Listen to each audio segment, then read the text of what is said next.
What are the differences between CPS and charter schools? How do charter schools work? Where did EPIC come from? Why can't we have more activities and after-school programs? What's the importance of college? What is the point of high school? How can I best succeed? How important are demerits? Do you think pushing kids harder is important, and why? I'm Guadalupe Rodriguez, and me and my peers have asked these questions for a while now, so we talked to teachers, staff, and administrators to get these answers.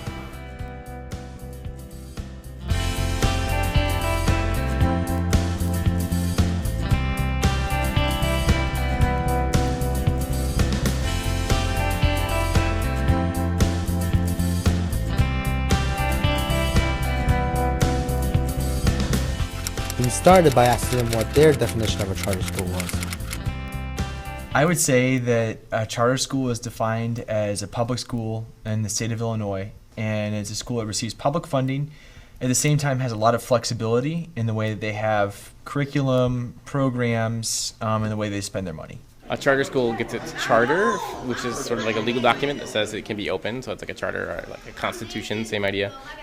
Its rules come and get governed a different way. Well, a charter school is kind of tricky. It's kind of independent from like CPS, but you still have to follow the state laws for education. We have our own board. We have the flexibility to establish our own curriculum. We have some oversight from CPS, but for the most part, it's just oversight where they decide if they're going to give us a contract to continue operating within their school system. The mass media defines charter schools as simply independent high schools. So how are they different? The history of public education goes back to the 1800s. Charter schools, on the other hand, have only been around for 19 years. They were created to help kids meet standards and benchmarks. Both types of schools are often the subject of debate over which provides kids with a better education. We wanted to get the students' perspective on this topic. Thanks for meeting with us. I'm Guadalupe Rodriguez. Hello, I'm Tyka Richardson. Thanks for meeting with us. I'm Guadalupe Rodriguez. I'm Celeste. First of all, how's your experience here at EPIC? How do you like it? My experience at EPIC, I can say that it's okay, but I think since I'm so used to CPS school, I think it'd be better there still. I like EPIC actually. It's a good school. Well, what exactly do you like about it? That the teachers actually care about my education.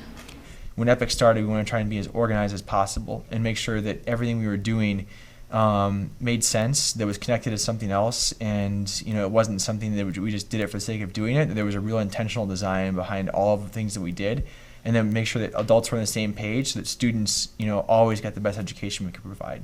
In most CPS schools, kids are worried about having fun, talking to their friends, and teachers don't push you. Rather than be the kind of school that says, oh, you're failing, that's too bad, good luck, we think that we should do what we can to support you. What students who are failing need to do is spend some more time studying and focusing to bring their grades up. So rather than just leave that to chance or leave that to their own possible opportunity, we say we're going to help you to do that. And it's not a choice. We won't let you fail.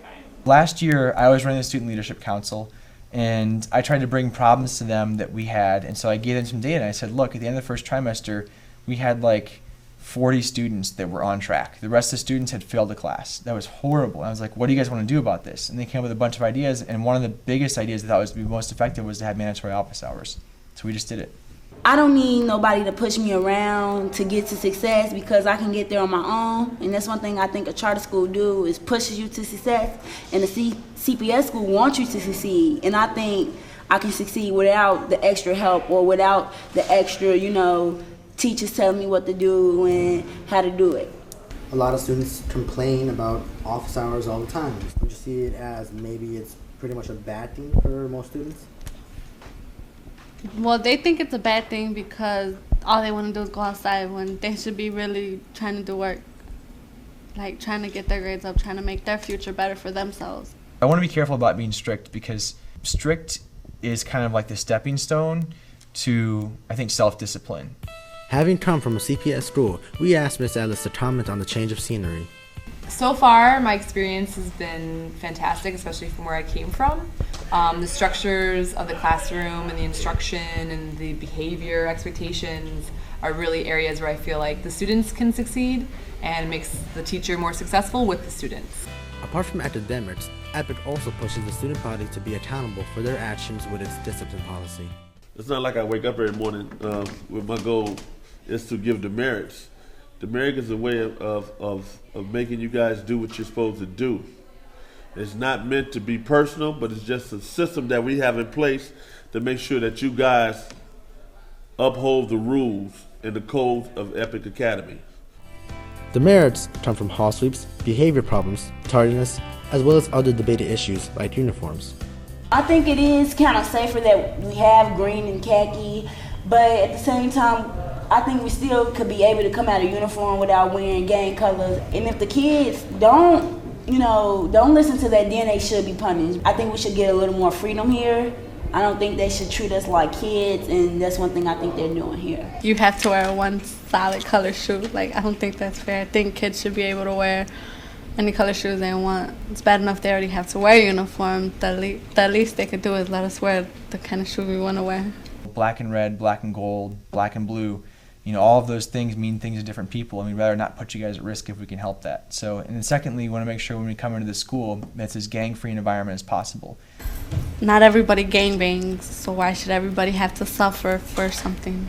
It's sort of a struggle with students, especially when they come from different environments where it's not such a high expectation, but I think that it really sets up the expectation for students in the long run of how to maintain themselves in a professional environment. Overall, it has really a lot of benefits. It's really beneficial to the students. While some students continue to express frustrations with the dress code, they do seem to enjoy the fresh learning environment provided at EPIC. Well, one of the things I love about EPIC is that students get multiple opportunities to show that they learned in all the subjects that they work on.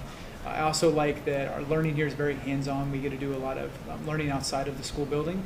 And I think one of the things that makes EPIC extra special is the College Careers and Skills class, which I teach, which basically takes the counselor and puts them in the classroom and gives students a lot of exposure to college and careers very early on in their high school career all the way through high school. So we think they will be prepared for college and careers by the time they leave our doorstep. I love dealing with technology and computers and doing stuff on the internet.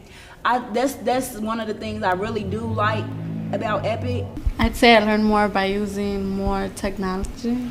EPIC, we don't use books. We get handouts and we have learning targets that they expect us to meet.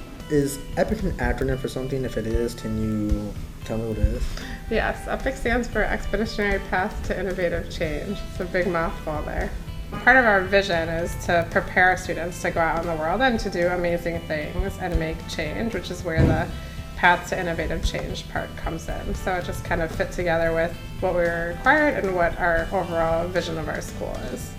So, after making this film, do you have a definition of a charter school? I would have to say that it's an independent high school, and all schools are unique, and every school has its different experiences. Does getting caught up in the definition actually matter? I don't think kids should get caught up in the definition because it's just a name. Is the demerit system reasonable? I think demerits are reasonable because you are responsible for your own actions and your actions have consequences, not just in school.